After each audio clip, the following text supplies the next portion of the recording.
Am I live? Yes, I am. Okay. It always takes a second to figure out how to actually break into the live. It always takes a second. I'm sitting here like, oh, I don't want to be too late, but I'm like still kind of green to the scene. So I'm sitting here like, how do you actually break into your live once you schedule it? After I do it a couple times, I think it'll start to come naturally.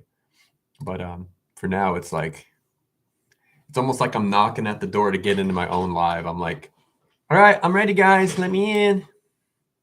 And I just ran upstairs to like get something because it's a little bit chilly in this basement room. I do have a space heater, but I like have to have long sleeves to do this. Otherwise, I'm gonna chill myself out.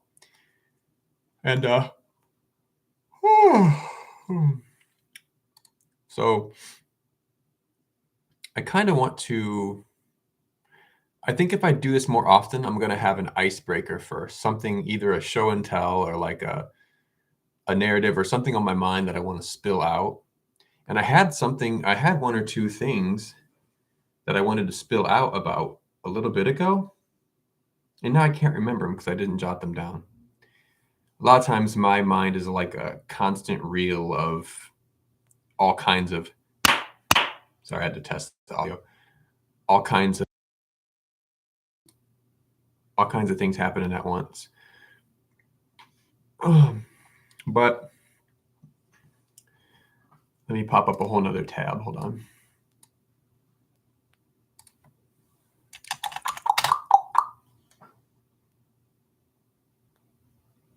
Oh, cool.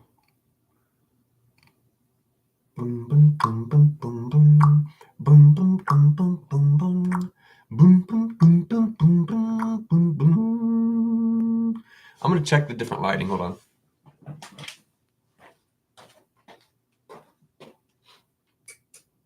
I feel like there is a. Does this work? Maybe this is better. I don't know. But see all that screen glare? I think what I'll do is I'll pop up chat. Won't that work? So I'll take this off. Did that help any? And then I will pop up. Oops. Yeah. Pop out chat. Does that look better?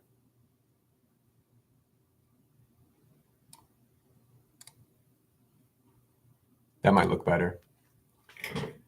Actually, yeah, this helps. So now I don't have my own face in the view, and I feel like I can be a little bit more direct, I guess.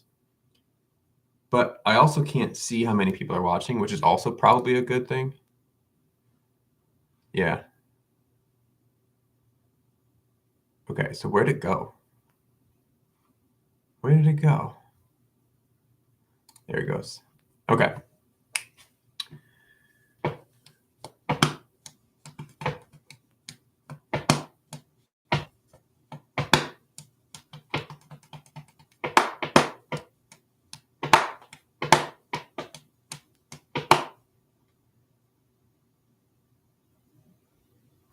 So I use an app that I use an app that is named Joplin. And so far I really like it. I think I use it for a year or two now. I really like it so far. Only thing is I wish it had a password option. So I wish Joplin had a password option where you could add protection to it or even protection to certain things. Oops, that's in progress. I'll go to my Poetry's Finished folder.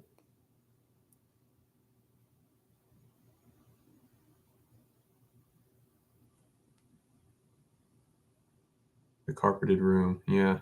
I might read a short story today too. Hold on. Let's put this to the side. That's not the side. That's the side.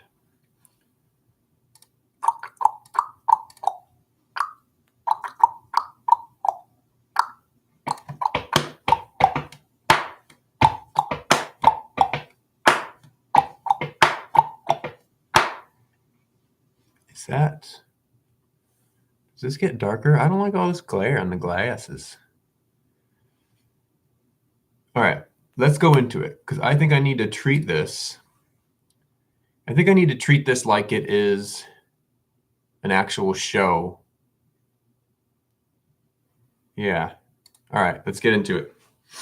So, this is a short story called The Carpeted Room. And I think that there's a part of it that never seems to get through from my test audience. So I'm just going to read it anyway. The Carpeted Room. Last night I had the most vivid dream, but it's doing that fade away thing that dreams do. All I remember is something about the sun, a field, and a snake. It's gone. I woke from that dream in a hotel room and promptly found the door. I proceed down the hallway with seemingly endless portraits of babies. At the bottom of each was what looked like a numerical designation. At the end of the hall, there was a small glass room where the weather was programmed. A man with a pork pie hat was careless at the controls. A woman's voice heard across the hall sounded stressed, belting out something about a surplus of bodies and a shortage of souls. The whole place smelled of an even mix of coffee and new vinyl. The air was warm, borderline hot, but everything I touched was chilled, like the heat was just turned on and the room has yet to acclimate. I don't even know why I'm here. I don't recall where I was, but I seem to be too tall for this place. As the handrails, the ceiling, everything is low. I am rushed by a group of blurry gray strangers into a carpeted room with one of those contraptions to occupy kids waiting at the hospital. The one with the beads on wires and the primary colors.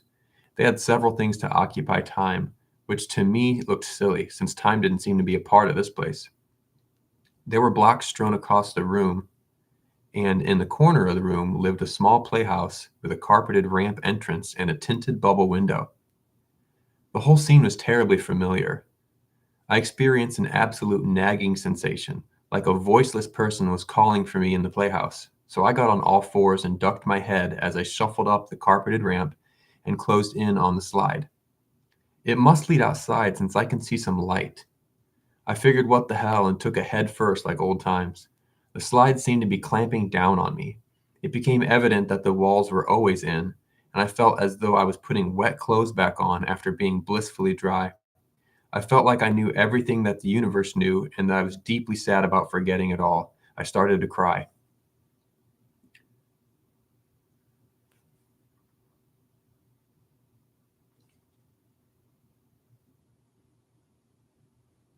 Here is another short story, not a poem. It's called More Than Six. The memory was gone for most of my life. I remember it now, mostly vivid. Dad was in the kitchen, Mom was in the hall. It was assumed that I didn't know Mom was there. My father's eyes went from brown to light red as he slammed a fork down on the table and proceeded to try to reprimand me for not mowing the lawn like he told me to. This simply wasn't true, a fact that we could walk outside and quickly prove. Knowing I was right this time gave me an extra stride of confidence, so I said, with all the attitude a 10-year-old can muster, "Do you want me to show you?" And just after I spat that out, a sudden zen fell over his face, as if suddenly reprogrammed. I recognized this false zen. It was a dreadful omen that something came loose inside and started rattling. This is the mode where, historically speaking, he does the most damage. He started to rise from his chair, as if being hoisted by a crane, but instead of the expected focused walk in my direction, he immediately slumped back down, as if a precise weight was applied. His head lowered, and his bottom lip poked out as if pouting. And it felt like in that moment the roles were suddenly reversed. I felt a foot taller and strong. But just when I thought this power was all mine, I realized something. The room was dark behind me, and though the sun was out hot, the back of the house was filled to the brim with shadows. I felt the back of my shirt begin to cool. Without as much of a glance, I could almost count the figures. Some felt more vague than others, but somehow I knew that there were definitely more than six. There was an inexplicable feeling of balance that saturated the moments that followed. I couldn't move. I felt like nothing in the house, nor the whole universe, could move for a small eternity. But something must have eventually budged, as my next memory was of a later that night. Hearing mom and dad's indistinct downstairs, hearing mom and dad's indistinct downstairs banter, muffled through the ragged carpet under me. Their voices resounded, neither one raised nor angry sounding. I quietly stepped around my room, listening, while scanning the subfloor's photography with bare feet, avoiding the pet stains, feeling for high points and sinkholes. The next day came, and everything was steady and improved, but one thing was off. Dad's eyes. I haven't really admitted it before, but his eyes were never the same. So that was more than 6. This next short story is called Curtains, in parentheses, exploration of a stage. Okay. This one I wrote, I don't know, this had to be over, okay, this is 2015 evidently. And it was just this feeling I had about, hold on, I gotta crack my jaw. There we go. Sorry about that. The room was so huge. Echoes could barely find you. The walls were velvet. The curtains alone must have weighed 1,000 pounds. The stage was made of planks older than the woods. It was told it was erected first. I heard the first shows were just a stage in a field. The stars above were real. Now the stars are artificial, made by a company in the 1920s. And the bulbs installed are original. The filaments are like 1/8 of an inch of tungsten. You can almost feel the heat they emit from the seats, which were cast iron and ornate, like everything of their day. The nostalgia was thick-set like fog. I could barely breathe without imagining scenes of the past. I step onto the stage. These stairs are so incredibly narrow. There must be larger ones elsewhere where they lug scenery up. I walk for a day and a half to the middle of nowhere and look out. I see absolutely nothing. Not even the seats I was just admiring. I realize that I forgot all my lines. I realize I have no lines. I look to the side of the stage and see places where I want to go, but feel like I'm not authorized to. I suddenly realize it is cold in here, and there never was an air conditioning unit installed. And if there was, it would need to be as big as a house. There must just be so much asbestos in the attic that is likely underground. That is like being underground, sorry. I fumble down the stairs and run down the aisles as if being chased by a ghost. I push one of the doors, which is so heavy it warrants one big piano hinge, but it gets by with just 3 larger ones, cast iron. I step outside into the warmth of the modern day, another world. I look back at the building. It looks so out of place. Like when they built it, they had lofty aspirations for this side of town. But then they blew all the budget and had to settle. It looks so cropped in every photo. I would like to see a show there. I don't care which one, really.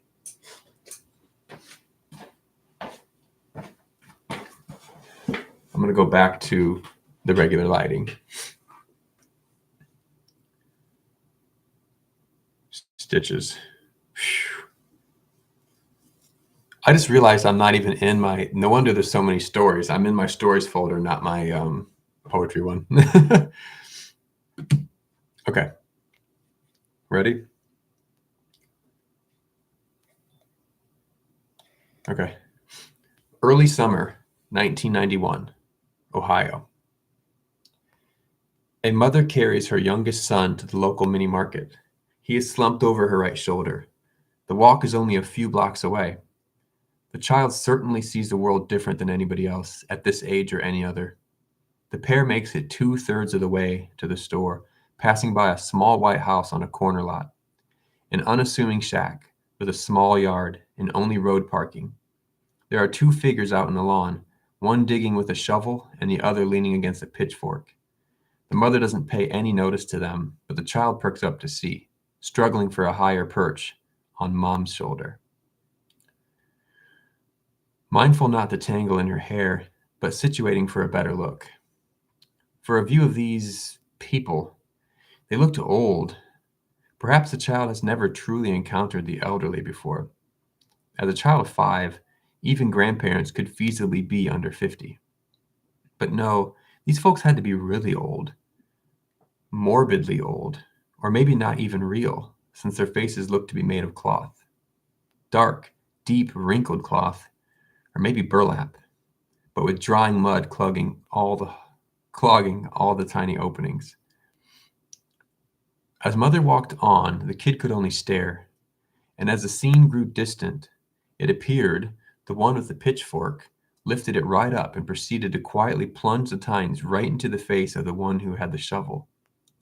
Then they continued to apply the pitchfork, which would eventually separate all the fibers of their head, like the scene of a scarecrow being decommissioned.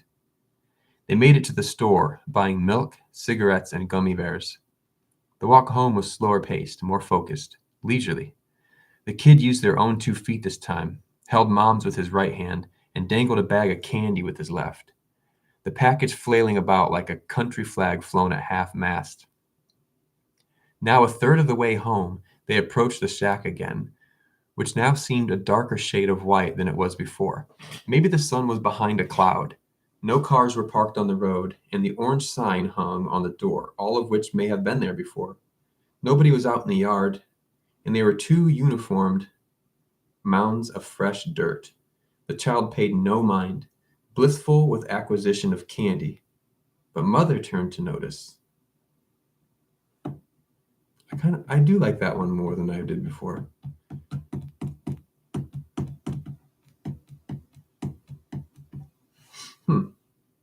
Okay. These are all finished? Oh, that one's still on, yeah. Visions of Jenny. Petrichor. Ooh.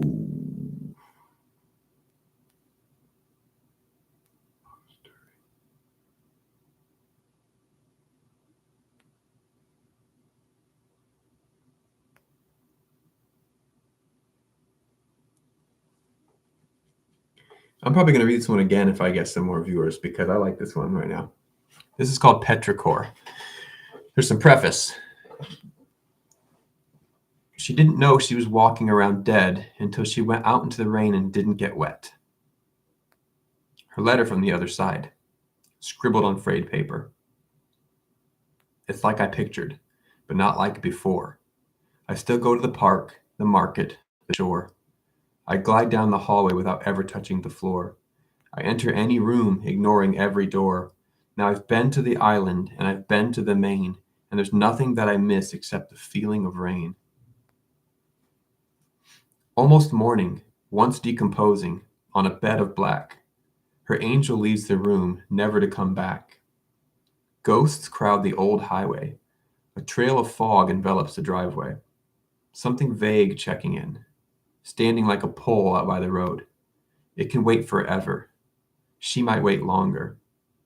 The family across the street has grown, scattered, and passed away a few times over. She rarely lifts a finger. The sky hangs lower than ever. It leans in as if it's waiting for her next word. She won't so much as whisper. Time and life were 2 kids in the front lawn, laughing at each other's wounds. The blinds close, the deadbolt extends. There is a beckoning, so sparse, but even a blue moon produces a rhythm. A calling, complete with lightning and mist and a voice so booming. Routine theatrics. She hides until it's over. Silence like a thin coat of oil, her only protection. But maybe today is the day she'll go. She heads out to the tree in the backyard and lies there long enough for the trunk to grow ever more hollow. She was already somewhere her mind and body couldn't follow. She floats over to the hill where they used to trim her hair. Her dried soul was still shriveling there. She knew no spells, but felt to repeat something she collected in the corners of her private hell, and so formed a dark trail of words that were secreted from the fibers of her being, and they slipped off the tip of her tongue, leaving shiny trails of tar that suspended in midair like filigree of vine and leaf, twisting and contracting like a snake on its prey, and slowly descending until it crashed to the ground into a pile of damp ash, which soaked into the thirsty soil and was soon dissolved by the long-awaited rain. This rain, somehow she could feel it this time. So that one's going to go into a collection that I'm building called 29 Ghosts that I want to actually make a hardback copy of the collection. This next one's a story too, not really a poem. That last one had some poetry value, I feel like. Hey, how's it going, Judy? I'm going to read a next story called The Nightmare. This is kind of about a dream of a horse, I guess you could say. It's also called piebald. There's a word I found that. But anyway. In a dry, dusty day without a sun, he came out of an old 2-story house with weathered siding, outdoor plumbing. Turning around as he left the back door, then stood and watched till the screen door shut all the way. A habit he formed, having been raised around animals and witnessing some getting loose a time or two. Right when the door latch could have made that confident click, it was replaced with the muffled sound of a needle drop on an old phonograph. But no real music would come, just a crackled and fuzzy backdrop, and the lazy droning repetition of a rhythmic hiss, hiss, pop, hiss, hiss, pop, hiss, hiss, pop. Everything is grayscale, and the air is so dry that it is almost ready to crack and bleed. The man heads over to an outhouse, having to navigate around a surprisingly thriving raised bed garden. He looked to be in a hurry, but stopped for a moment to stare at something in the garden. He could swear he spotted something vibrant. There is a change in the skipping record's rhythm. He looked around and spots a hill, and on the hill was a horse. It was taking an indirect, zigzag-inspired path down the hill toward the garden. The man frantically ran to the outhouse and promptly slammed the door, which made no sound, since a skipping record with altered horse rhythm is all that is heard. Peering out from the crescent moon-shaped hole of the outhouse was the most vivid part of the dream. The fact that standing there, behind the flimsy protection of the outhouse, he could smell the wood that the door was made of. The dream had smell. The horse made it down the hill and was rounding the garden bed, leaving deep tracks where it had treaded, each of which shortly faded from existence, not unlike a fist pushed into memory foam. It was now in full view. It must have been a 19-hand horse, maybe taller. From its vanishing trails to the top of its withers, it slowed as it approached the hideout. It was unsettling. Disturbing, really. Its body was a mass of shadows, flowing, almost like windswept landscape fabric. If it were massacred by a lawnmower... Okay, I read this wrong. It resembled windswept landscape fabric if it was massacred by a lawnmower, soaked in blood or oil, and then hung out on a clothesline on a stormy night. And its head was bleached white, the absence of skin, yet the surface had a whole mess of blood vessels and capillaries, and they were pounding out the heartbeat, which was surprisingly slow. Either or, I guess. Considering it just ran from the gates of hell or from God knows where, perhaps it was just born this day on top of the hill. And the eyes. The left one was a perfect circle, or a hemisphere really, with a thin red lining, as if it was blood, and blood only, that kept it from popping right out of its socket. And the pupil was one of the least natural things. The pupil, it was a pure black, rounded off crescent shape, or an elongated black kidney bean, and it drooped and settled in its little orb like a real living version of those cheap plastic googly eyes. But its movement wasn't random or shaky. It was slow and calculated, like it had muscle and purpose behind it, like it was focusing, like it could see things about the man that he wasn't showing. It could see right through the door. The other eye was not so strong, but in some ways no less disturbing. The other eye strongly resembled the innards of a small orange right after the rind is removed. It had a single thick dark green core that bisected it, and the orange too was pulsating from either side where it was restricted by the cord. And the pulsation was about twice the rate of the heartbeat. And every other beat or so it secreted a cloudy liquid which seemed to carve something of a creek down the cheek of the creature. The whole time, the horse never produced so much as a neigh or a blow, but more like the sound of a man struggling to breathe, or more like a man holding his breath and releasing it in spurts, with specks of vocal tone twisted in it. It was unclear whether this was the sound of the beast itself struggling to breathe, or if someone was somehow trapped inside. The gray sky started to gain color as it starts to spin and get closer. This is usually the time something frightens the mare, as this was a reoccurring dream. But this time was different. This time the horse kneels and takes a front knee, beckoning a ride. The man never felt so welcome. Maybe just one ride. That was fun. That was fun.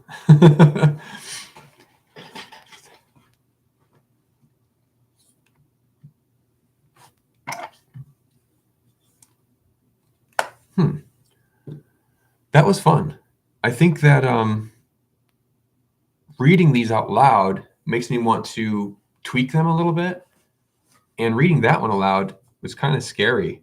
I think that I might bring that out to some people in real life, say, hey, do you want to hear a story? Are you ready for a spooky story? And then I'll like sit down and read that one because I like that one.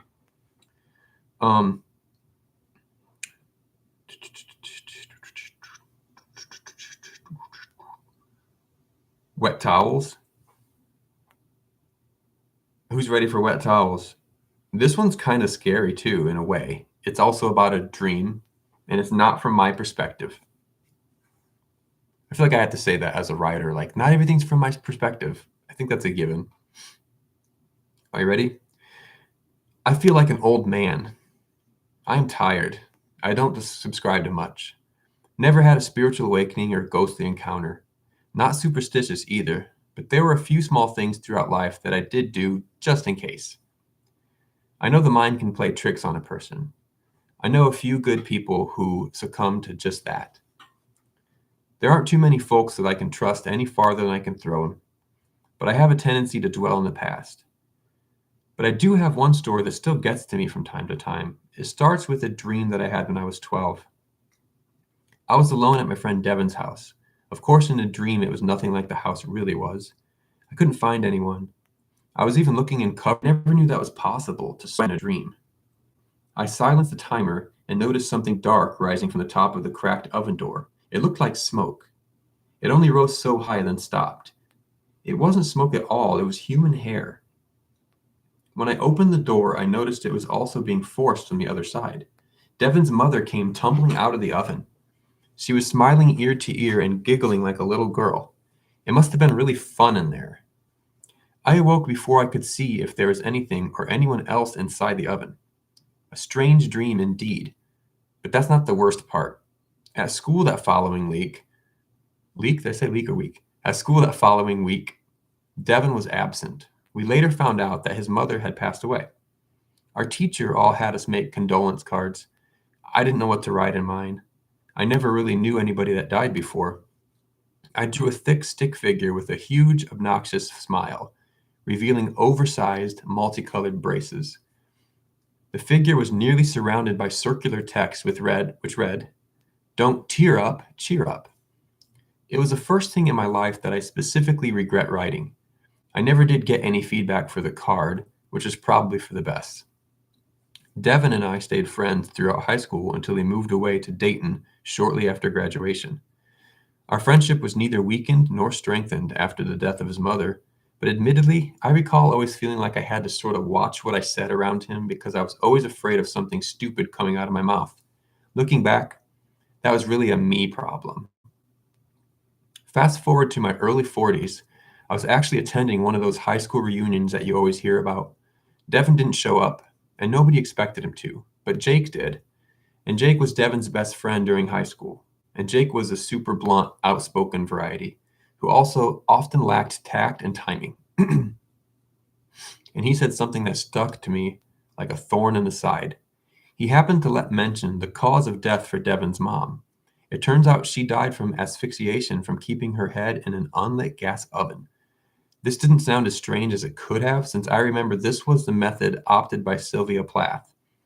I never heard back when it happened that it was a suicide, let alone the details. I remembered the dream I had when I was 12 and began to sweat. I got so uncomfortable that I had to get up soon and left. I soon got up and left. I went home and tried to make sense of this. Still, at 65, I haven't made sense of it.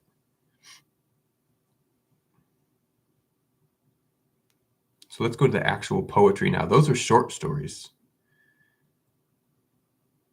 Wait a second. Oh, okay. Yeah, I would like to do an open mic. I think I want to take some of my stuff to the real world, so to speak. This is fun, and I'm new to this, and I'm going to continue to probably do this because this feels like exercise for me, where I'm like, oh, I know how to read my own stuff more. And when I read it out loud, it seems like I'm finding nuance. I'm finding little things I want to change. Like I almost need to use this as a tool just to be like, oh, there's some words I'd like to add so it flows better off the tongue. Most of the stuff I write, I don't read it when I write it, or I don't say it out loud when I write it. I write it. And there's a slightly different dynamic, I think, from reading and writing, you know? So I would like to go to I was going to start with friends and family. I was going to say, hey guys, can I do a poetry reading and like do a little circle type thing, or maybe do it at a bonfire this year coming? But I hope to get more out there because it feels good when you don't just keep it all in your notebook, you know? And so I want to take it somewhere, you know? Thank you. Judy, I think you're like my biggest digital fan. So I appreciate it. Okay. Let's go to my poetry complete box. And let's do something more sentimental. It's called, no, I don't want to, I want to find something that I haven't read in a while or thought about. What's this one? Ooh, okay, here's a short one. It's called Faces in the Garden. Home, home, home once nearly spotless, barely keeping clean. Days now merely echoes, sleep not worth the dream. Faces in the garden, grapes dry on the vine, gasping for a last breath, but just inhaling wine.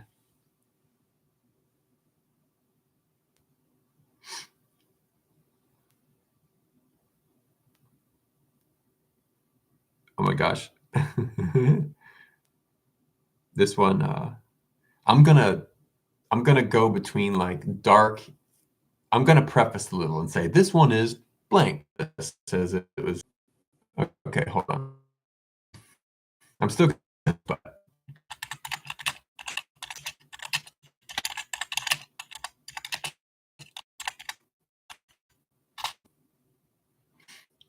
okay.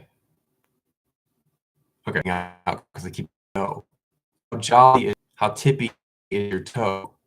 How willy is your nilly? Do we even need to know? How turvy, how pervy is your uncle? Do we even want to know? Okay. So I feel like that one's absurd, but in a funny way. This next one is a little. So I'm gonna jerk you around emotionally. It's gonna be a little bit like that was to me funny, and this one's kind of like you be the judge. But by my standards, this is a little bit spookier again and succinct. Those churches of rural with attics all hollow suffocate demons through cotton they'll swallow. Salt and holy water, the righteous sweat oil. These snakes hold no venom. I'll die in their coil. That's the end of that one. I like the ending line of that one because the snakes holding no venom and dying in their coil to me shows that your enemy, your opposition, whatever you're up against, can get you in a non-conventional way. It doesn't have to be the conventional way. Like when you think of a snake, you think of venom. In a snake, of course, the coil too, but you'll suffocate from the constriction instead of what you were focusing on, which is the venom. So it's almost like a protection thing where you are sitting here like, there's several ways this could affect me. Let's keep them all in mind, if that makes sense. So with that said, I want to do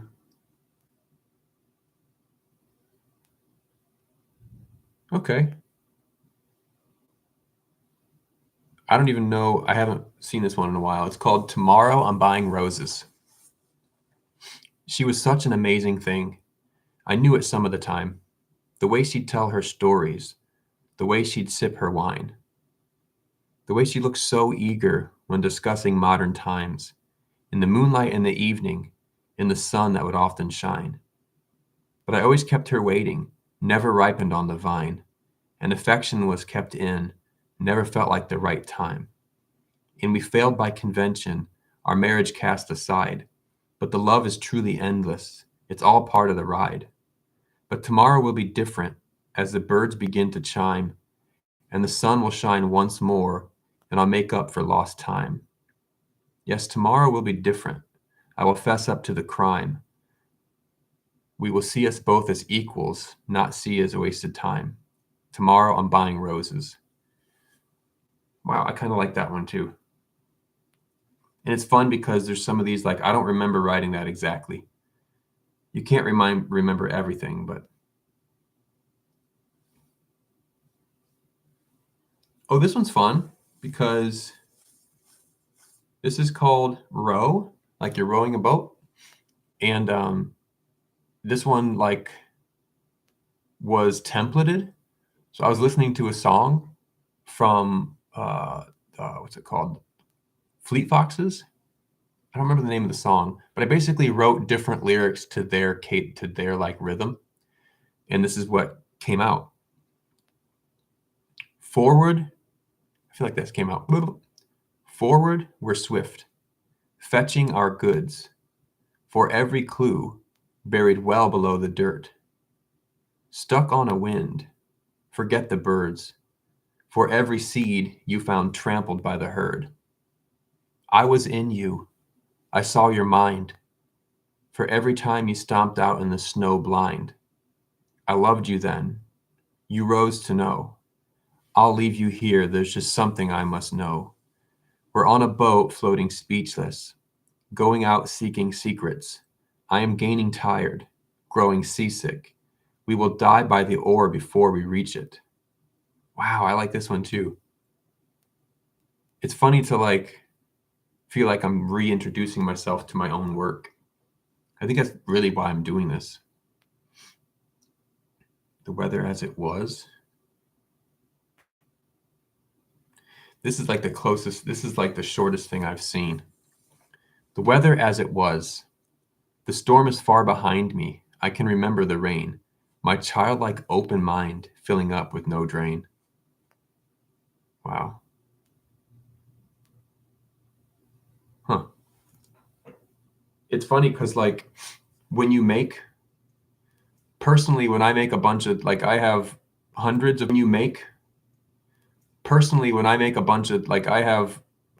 poems in here, you leave them on the device and you forget about them.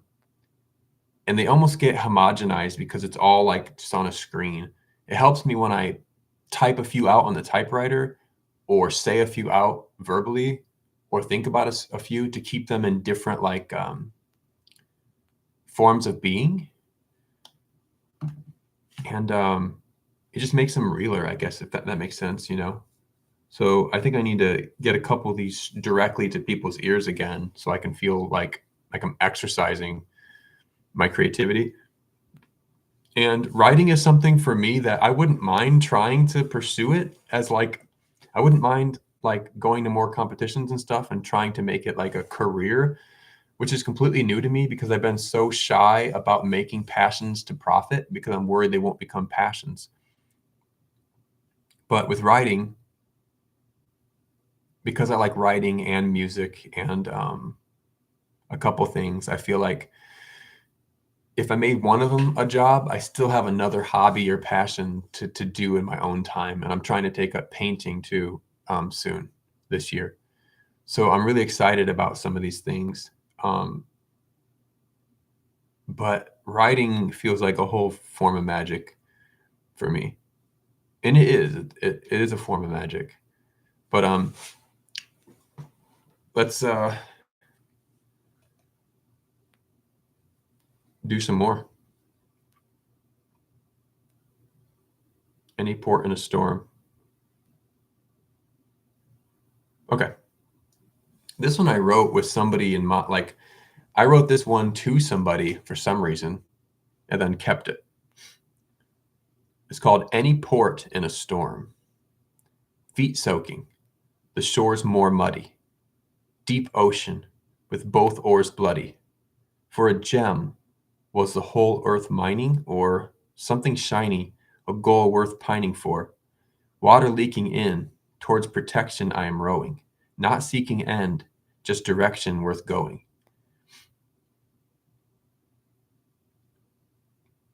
You know, I wish I had dates on all these. A lot of times I'll write and I won't date stamp them. So I'll be like, I don't know when I wrote this. And it doesn't matter a big deal, but there's times when it's fun to see, like, I wrote that in 2015. That was 11 years ago, you know? Oh, here's one. Let me think of something. Let me try to find one. This one used to get me really emotional. What is it called? I'll just put the word. One good thing about using the new tech, one good thing about using this is, I call it my poetry phone. Don't get it twisted, guys. This is what you're calling me on, Flippy. But this is nice because when you put your work into the app, you can just remember a distinct word. Like I'm putting the word opened in here and searching it. And it might find it.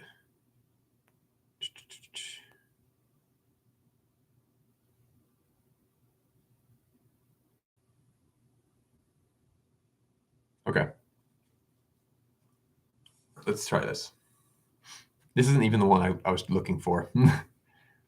But this is called Artifacts.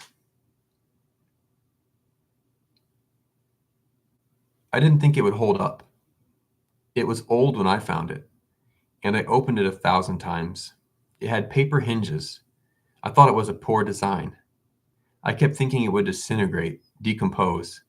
I thought it would crisp and fade in the sun. I rarely brought it out, but it made it through the past 2 disasters, and that was the flood and the fire. Maybe it wasn't so threadbare and down to the wire as I thought.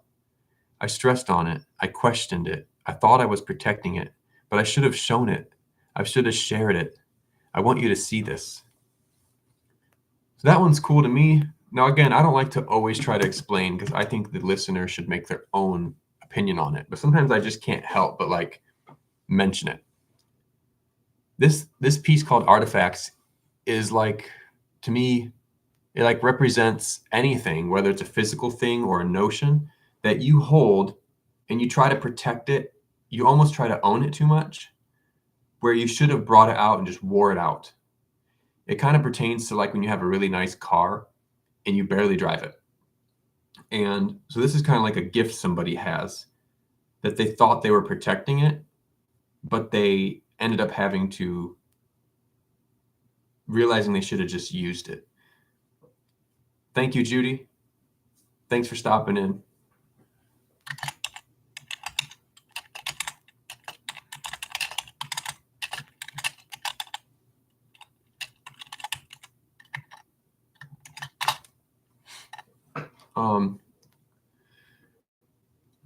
But basically, yeah, it's just that. I basically already said it. I always just have this compulsion to say it again in a different way for the kids in the back. I think that it's like any gift you have where you think you're protecting it by preserving it. I think when you have gifts or cool things or nice cars, you have to bring them out and enjoy them because they could be gone tomorrow, blah, blah, blah. Everybody heard that before, but it's true. There's just no guarantee for it. So I feel like you should definitely use the things you have, be it gifts or, I don't know, connections or whatever. So let's do some mow. Let's try something though. Let me go here real quick. Hold on.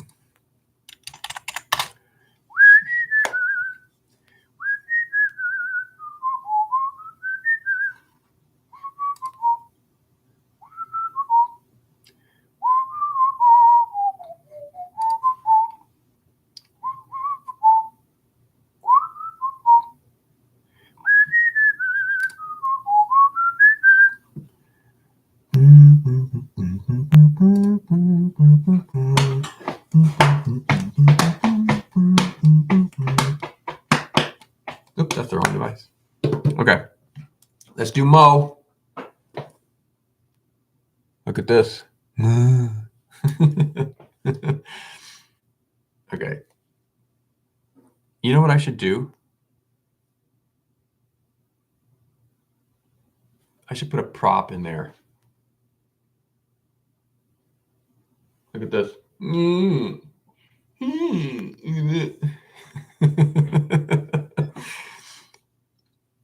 Okay, what's long? Seems like an incomplete thing, like a one-piece flyer, a house with a seller but no buyer. Drop a drive-by flyer to advertise fly-by-wire. Sometimes my mind is on fire and my throttle has no return spring. Oh yeah, I should return to that spring thing I inspired and buy a house, but I need a cosign. Look at me going off on a tangent again. How obtuse of me. I need a new angle or dangle over the fire till I lose my temper. That is how I treat the heat when it is heat treated. It need not be repeated. Those who perverted bugs while whispering their tongue, those bug whisper until their tongue was in my ear. Good thing they are hiding until next year. Maybe by then I'll be a singer, standing as naked as my ring finger in a bathtub, shouting to a crowd of clothes powerless and towelless. I dry up with my biggest ring finger in a bathtub, shouting to a crowd of clothes powerless and towelless. I dry up with my biggest fan. That one is botched. Sorry. So that was an hour. I will see you next time. Holler. Big shout out to Judy in the skies and anybody else who dropped by. See ya.